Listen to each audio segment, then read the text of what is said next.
Dear friends, this is episode number 55. In this episode, we are going to deal with Order 38 CPC. Order 38 is arrest and attachment before judgment. Arrest and attachment before judgment. Arrest before judgment, rules 1 to 4. And attachment before judgment from rule 5 onwards. Now,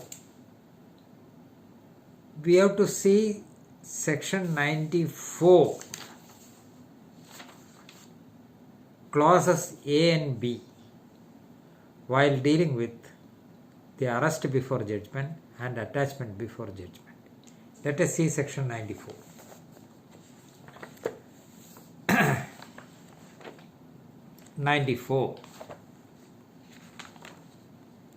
Supplemental proceedings that occurs in part 6 of the CPC. The heading is supplemental proceedings. Only section 94 and 95 are found do occur there. 95 we have already dealt with along with section 35A, 95, 35, 35A, 35B and 95. We have as a scheme we have considered all those.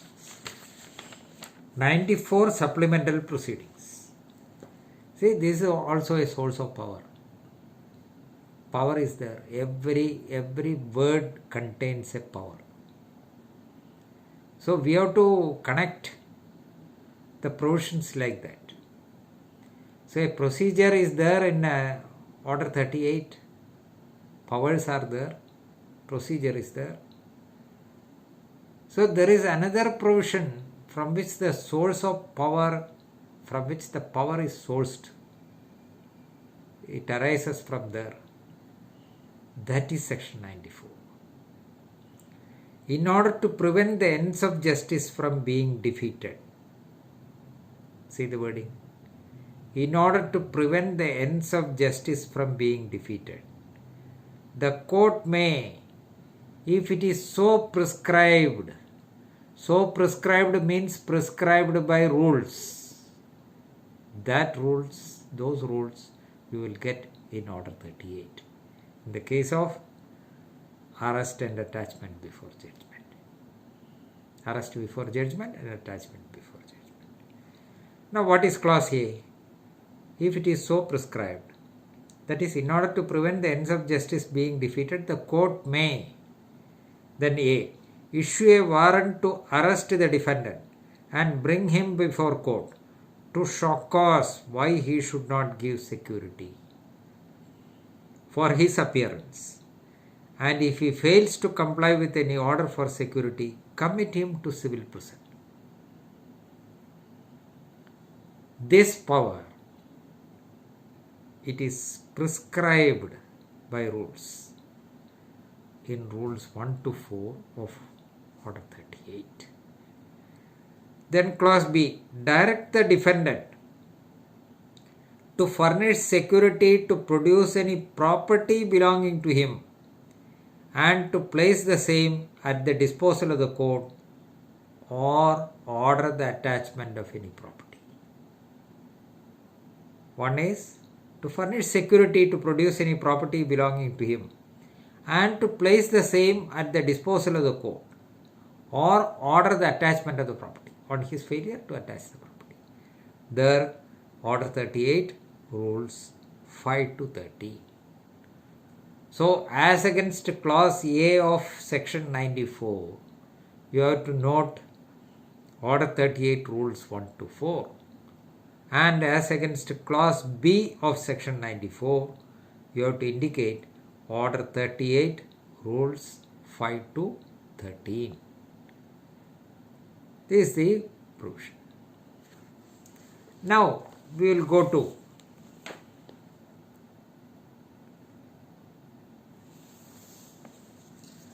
Order 38. arrest and attachment before judgment.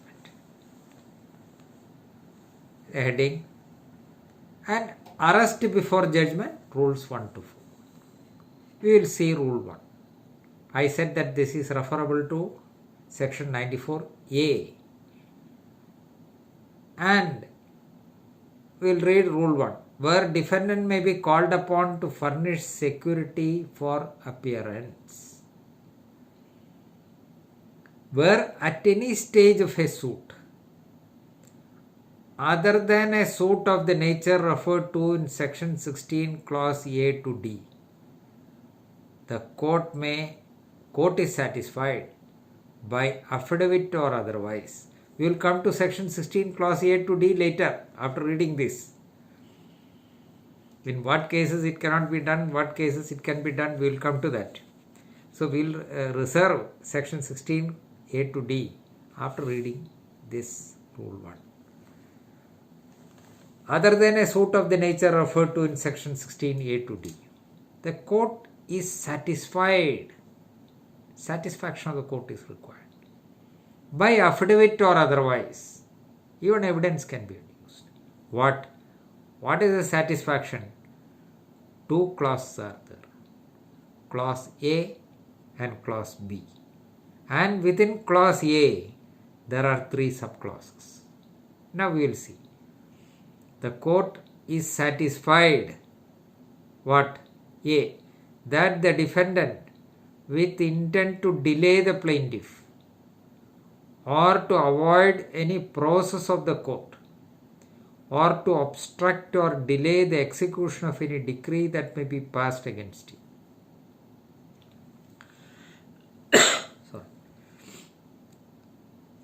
Has absconded or left the local limits of the jurisdiction of the court. To achieve this purpose, which is mentioned in clause A, intent to delay the plaintiff, or to avoid any process of the court, or obstruct or delay the execution of the decree that may be passed. Decree is not passed. Suit is filed. Decree is not passed. But a decree is likely to be passed.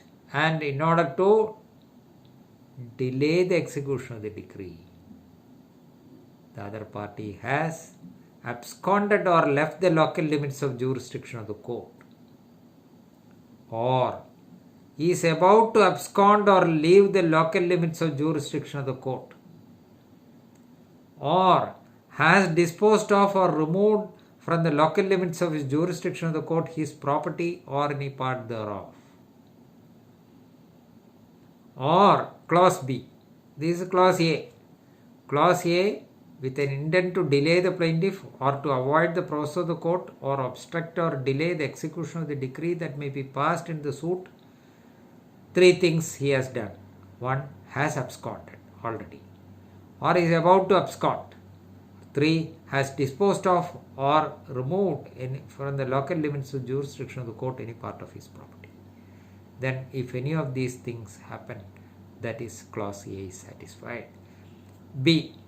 That the defendant is about to leave India under circumstances affording reasonable probability that the plaintiff will or may thereby be obstructed or delayed in execution of the decree that may be passed against the defendant in the suit. He is about to leave India. For what? And thereby obstructing or delaying the execution of a decree that may be passed against the defendant in the suit. The court may issue a warrant to arrest the defendant and bring him before court to show cause why he should not furnish security for his appearance. He will be arrested, produced before court. Ask him, why not you furnish security for his appearance?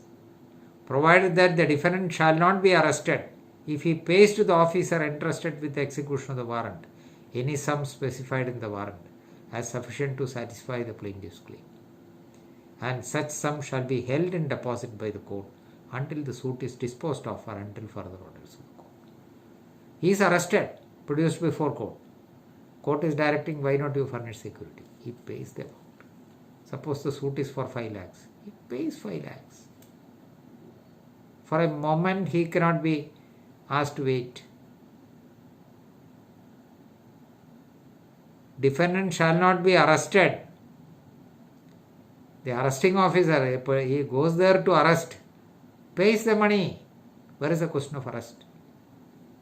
If he pays the officer entrusted with the execution of the warrant any sum specified in the warrant as sufficient to satisfy the plaintiff's claim, and such sum shall be held by the deposit by the court.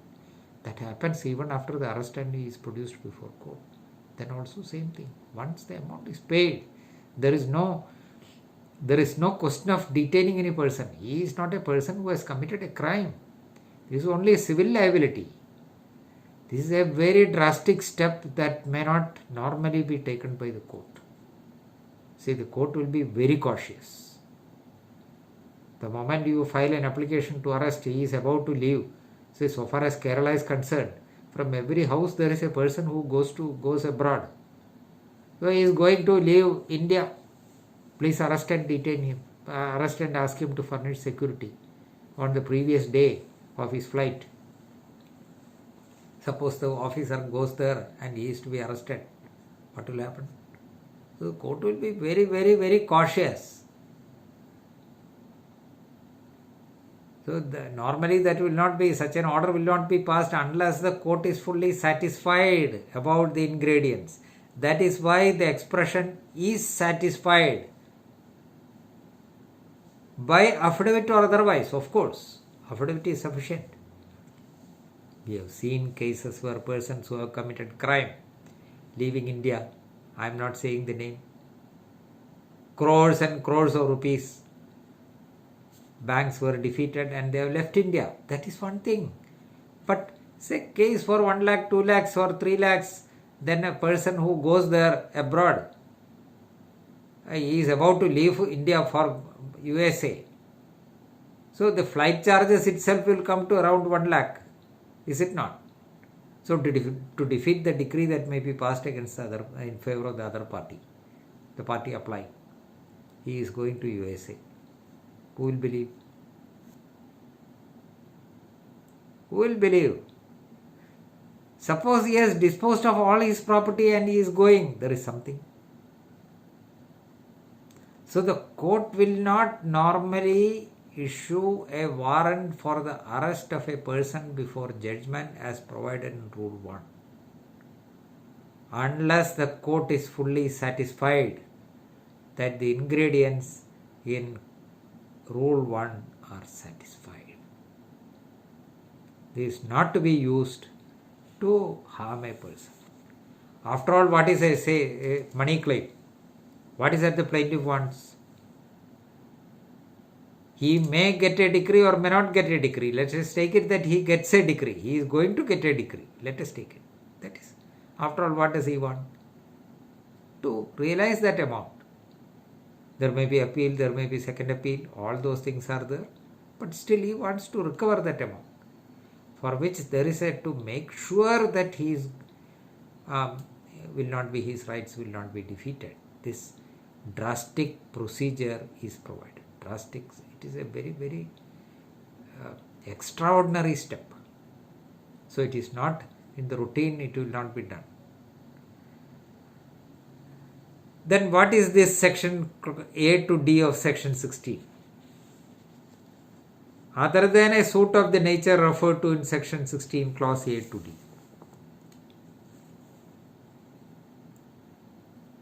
What are the suits? Suits for recovery of immovable property with or without rents or profits. You cannot have an order for arrest. For partition of immovable property.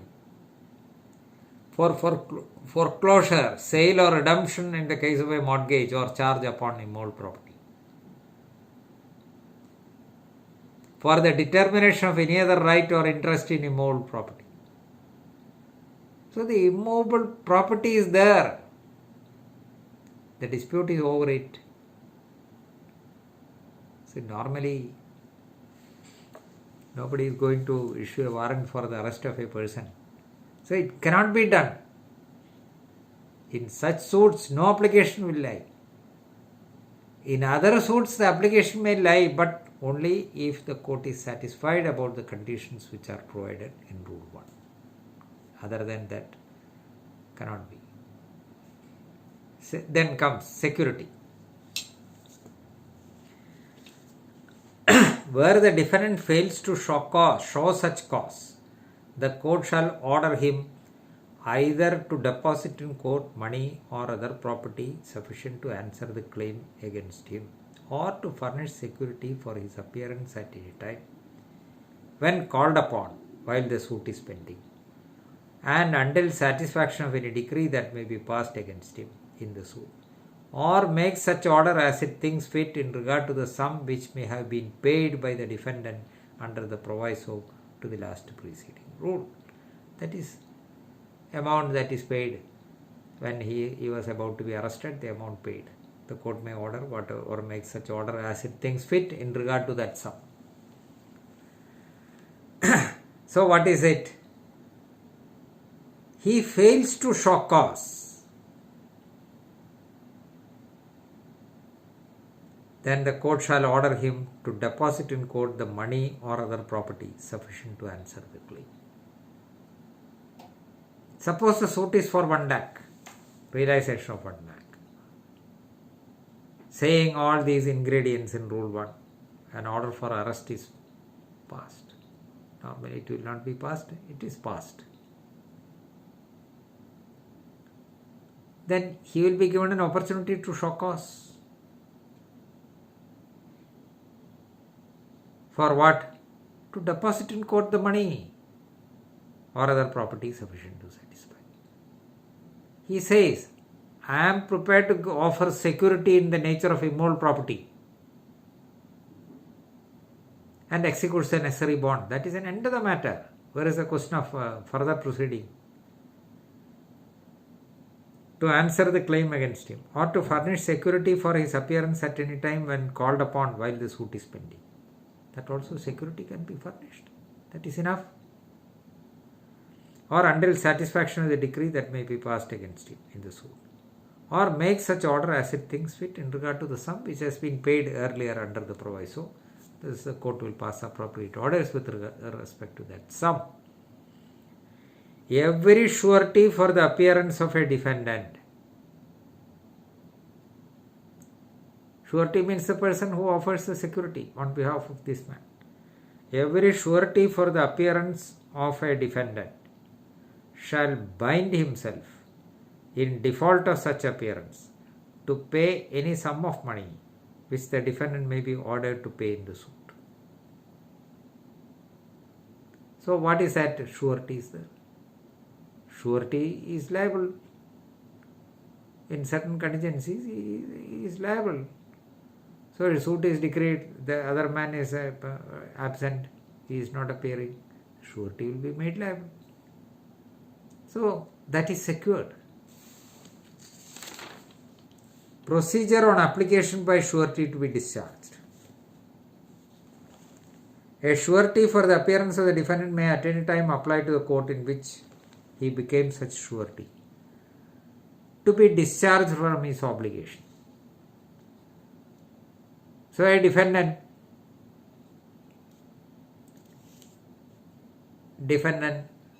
persuades his neighbor to offer security, to stand as surety. And he stood as surety. Security bond was executed. Later surety realized that this man is a fraud, and therefore ultimately the surety will be liable. So beforehand, the surety can appear before court and say that I may be exonerated. A surety for appearance of the defendant may at any time apply to the court in which he became such surety to be discharged from his obligation. On such application being made, the court shall summon the defendant to appear, or if it thinks fit, may issue a warrant for his arrest. In the first instance, surety comes. Surety is the neighbor of the defendant. Surety was persuaded to do it, he did it. Later surety realized that this man is about going to dupe everybody, he rushes to the court and says that he may be exonerated. The court will summon the defendant to appear. Or even at the first instance, the court may issue a warrant against him. On appearance of the defendant in person of the summons or warrant, or on his voluntary surrender, the court shall direct the surety to be discharged from his obligation and shall call upon the defendant to find fresh security.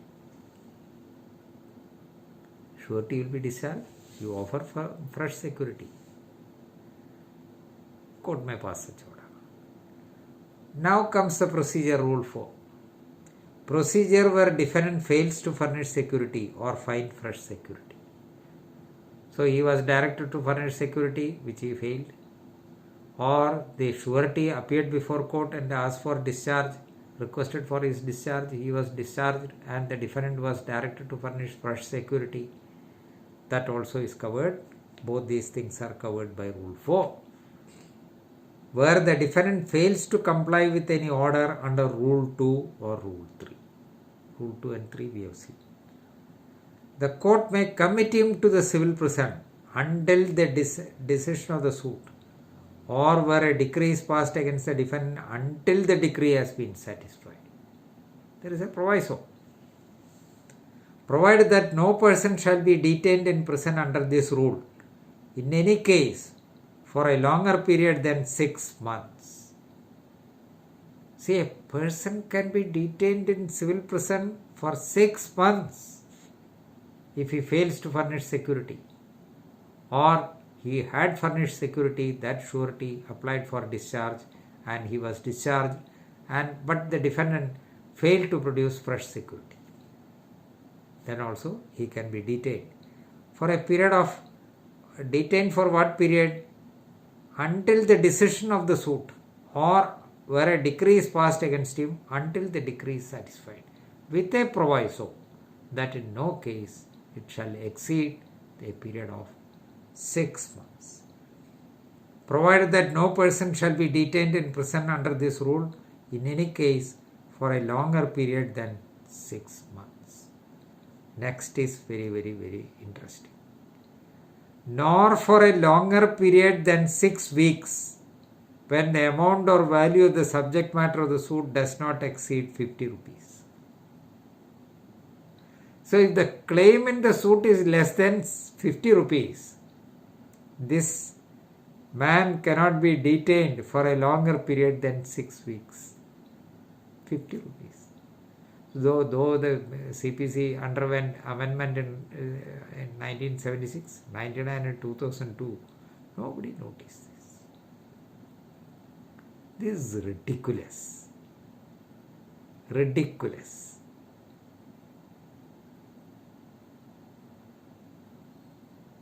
₹50. A person can be detained for 6 weeks.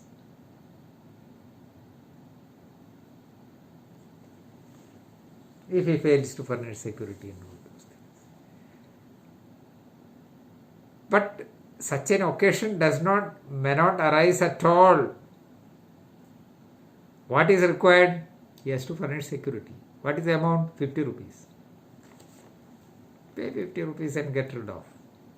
Who will not pay 50 rupees?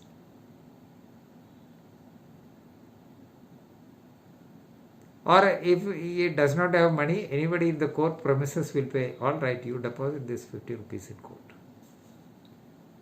and get rid of the liability. Nobody would like a man to be sent to jail.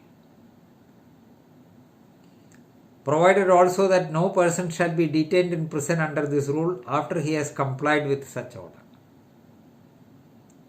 The provisions of Order 21, Rule 39, as to allowance payable for the subsistence of the judgmentors, shall apply to all defendants arrested under this rule. So if it is below 50 rupees, maximum 6 weeks, he is ordered to be sent to prison. He will not be ordered to be sent to prison unless the plaintiff deposits in court the subsistence allowance for the detention of the defendant in prison for, say for example, 2 weeks, 6 weeks, 6 weeks. That 1 month's money should be deposited. That will come to more than 50 rupees. then who will do that exercise? Arrest a man, produce before him, ask him to furnish security, fails to furnish security, send him to prison for 50 rupees. And for that purpose, the plaintiff will have to deposit his subsistence allowance. That itself will come to more than 10 times of it. So anybody on reading this provision knows